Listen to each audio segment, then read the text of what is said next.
Number 15. Liberosis. Psychology calls it the exhaustion of caring too much. You're lying in bed at 2 a.m., replaying that awkward conversation from work over and over. Your brain won't shut up. You keep thinking about what you should have said, what they probably think of you now, whether you sounded stupid. And you're exhausted. Not tired, exhausted. You just want to stop caring so much about everything. You want to be one of those people who can shrug things off, who doesn't lie awake dissecting every social interaction like it's a crime scene. The desire to care less, to feel less, to just let things roll off your back like water. That's Liberosis. It's not depression. It's not giving up. It's the desperate wish that your brain had a volume knob and you could just turn down the intensity of everything. Because sometimes caring so much about what other people think is a prison you can't escape from. Number 14. Kenopsia. This Japanese concept describes a haunting feeling. You're walking through your old high school on a Saturday. The hallways that used to buzz with hundreds of students talking, laughing, rushing to class are now completely silent. Your footsteps echo off the walls. The trophy cases still shine. The lockers still line the corridors. But without people, it feels like a ghost town. There's something deeply unsettling about places that are meant to be full of life, but now sit empty. That eerie atmosphere when familiar spaces become hollow shells of themselves. The Japanese call this Kenopsia. It's not just emptiness, it's the weight of absent energy. Like the building is holding its breath, waiting for people to bring it back to life. You feel it in abandoned malls, empty office buildings after hours, or your childhood home when everyone's moved away. The space remembers the life it used to hold. Number 13. Jouska. French philosophers identified this mental phenomenon. You're in the shower, and suddenly you're having a full conversation with your boss about that promotion you deserve. You're saying all the right things, making perfect arguments, standing up for yourself like you never do in real life. The conversation feels so real you can almost hear their responses. You practice what you'll say to your ex if you run into them. You rehearse the perfect comeback to that comment your friend made last week. You win every argument, deliver every line flawlessly, but it's all in your head. The French call this Jouska, those hypothetical conversations that play on repeat in your mind. They become so vivid you almost feel like they actually happened. Your brain is trying to prepare you for situations that may never come, giving you the confidence you wish you had in real life. But sometimes these mental rehearsals become more satisfying than actual conversations. Number 12. Rubatosis. Russian literature gave us this word for a startling realization. You're sitting in complete silence, maybe reading or just thinking, when suddenly you become hyper-aware of your own heartbeat. This little muscle in your chest that's been working non-stop since before you were born, keeping you alive without you ever having to think about it. Each beat is pushing blood through your entire body. Each beat is literally keeping you here. And for a moment, you're amazed and terrified by how fragile it all is. One little organ, beating about 100,000 times a day, and if it stops, you stop. That sudden awareness of your own mortality wrapped up in something as simple as feeling your pulse. The Russians call this Rubatosis. It's not fear exactly, more like wonder mixed with the strange realization that you're a walking miracle that could stop working at any moment. Number 11. Altschmerz. German psychology recognizes this specific type of weariness. You're stuck in traffic again, the same route you take every day to the same job, where you have the same meetings about the same problems that never actually get solved. Your life feels like a broken record. Same arguments with your family, same complaints about money. Same promises to yourself that you'll change something, anything, but somehow never do. It's not anger, it's something deeper, a bone-deep tiredness with the repetitive nature of your own existence. The Germans call this Altschmerz, weariness with the same old problems. It's the emotional equivalent of hearing your favorite song so many times it makes you want to scream. You're not just tired of your problems, you're tired of being the kind of person who has these problems. You want to break the cycle, but don't know how. Number 10. Chrysalism.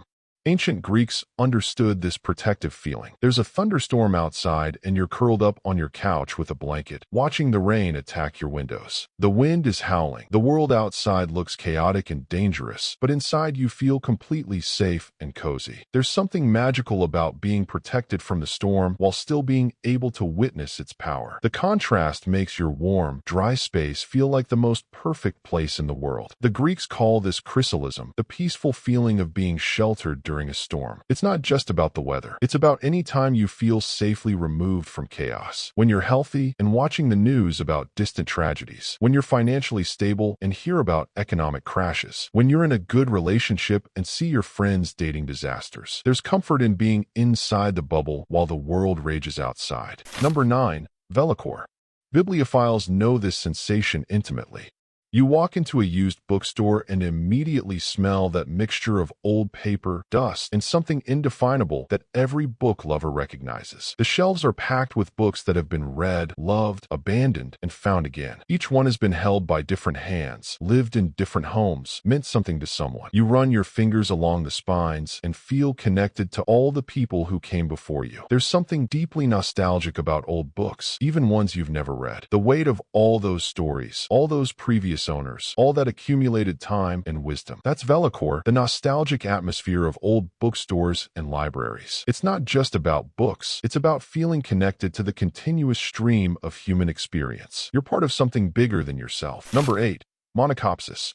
Sociologists have studied this subtle disconnect. You're at a party where you know most of the people. Everyone's laughing, having a good time, and you're participating in the conversation. But there's this subtle feeling that you're somehow watching it all from the outside. Not lonely exactly, just slightly disconnected. Like everyone else, you got a manual for social interaction that you never received. You're speaking the same language, but somehow feel like you're translating everything in your head first. The Greeks call this monachopsis, the feeling of being subtly out of place wherever you go. It's not social anxiety. It's more like being the only person who can see the fourth wall. You're in the scene, but also observing it, always slightly aware that you're performing normally. Sometimes you wonder if everyone feels this way and is just better at hiding it.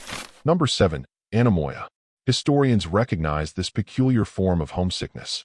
You're watching an old movie from the 1950s and suddenly you're hit with this deep longing for that time period. The clothes, the music, the way people talk to each other, the slower pace of life. You feel genuinely homesick for an era you never lived through. You know it probably wasn't as perfect as it looks on screen, that there were serious problems back then, but you can't shake the feeling that you were born in the wrong decade. The Greeks call this anemoia, nostalgia for a time you never experienced. It's not just about the past. It's about the version of life you imagine you would have lived then. Maybe you would have been happier, more fulfilled, more yourself. It's mourning a life you never had in a world that no longer exists. Number 6. Exulansis.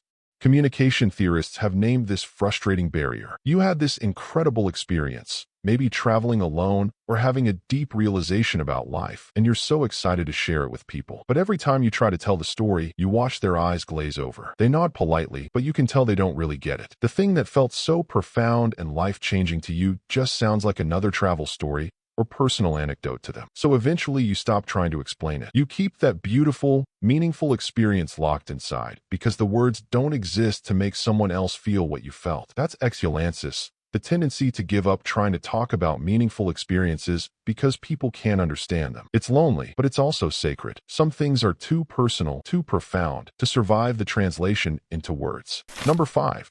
Mal de Coucou. French existentialists explored this identity curiosity. You're scrolling through social media and see someone your age who seems to have it all figured out. They're confident, successful, surrounded by friends, and traveling the world. And you start wondering what it would be like to be them.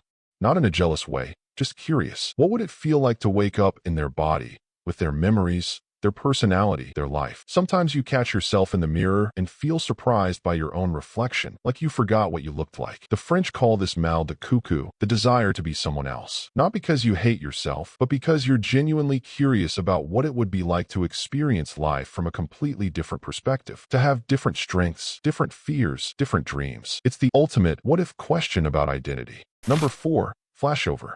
Behavioral scientists observe this sudden shift in perception. You're at a family gathering that you were dreading all week. Your uncle is telling the same stories he always tells. Your cousin is showing off pictures of her kids, and you're counting the minutes until you can politely leave. And then something shifts.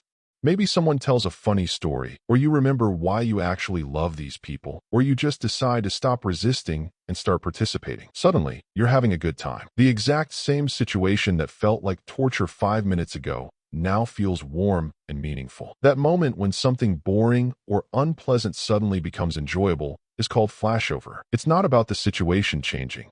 It's about your attitude toward it changing, like switching from black and white to color. The same movie, but now you're actually watching it instead of just enduring it. Number 3. Adronitis. Social psychologists understand this impatience with human connection.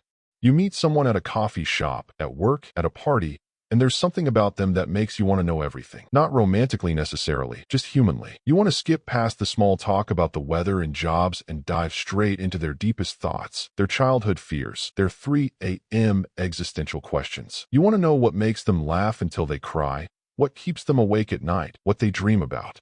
But you can't. You have to go through the slow, polite process of getting to know someone. Weeks or months of surface-level conversations before you can access the real person underneath. The Greeks call this Adronitis, the frustration with how long it takes to get to know someone. It's the social equivalent of wanting to read the last page of a book first. You know there's this whole complex, fascinating person right in front of you, but you have to wait for time to slowly reveal who they really are. Number 2. Nodus Tollens. Life coaches encounter this narrative disruption frequently. You're lying in bed thinking about your life, and suddenly it feels like you're reading a book where the plot doesn't make sense anymore. The goals you set 5 years ago feel like they belong to a different person. The career path you're on doesn't excite you. The version of yourself you thought you were becoming doesn't match who you actually are now. It's like you've been following a script for a movie you don't want to star in. The narrative thread of your life has broken, and you're not sure how to write the next chapter. This is Nodus Tollens, the realization that your personal story no longer fits. It's not about failure, it's about growth. You've outgrown the plot you were following, and now you need to figure out what story you actually want to tell with your life. It's terrifying and liberating at the same time. Number 1. Existential Overwhelm. Philosophers have grappled with this cosmic awareness for centuries. You're doing something completely ordinary, like washing dishes or walking to your car, when suddenly you become aware of the absolute strangeness of being alive. You're a collection of atoms that somehow became conscious of itself, standing on a spinning rock in infinite space, worried about whether you remembered to pay your electric bill. The universe is vast and mostly empty and probably meaningless, and here you are, this tiny blip of consciousness, trying to figure out what to have for dinner. It's not depression, it's not anxiety. It's the dizzying recognition of how absurd and miraculous it is to exist at all. For a moment, the ordinary world falls away, and you see the cosmic joke of human existence. We're these impossible conscious beings, making meaning in a meaningless universe, loving each other despite the fact that we're all just temporary arrangements of stardust. And somehow, that makes every mundane moment feel sacred.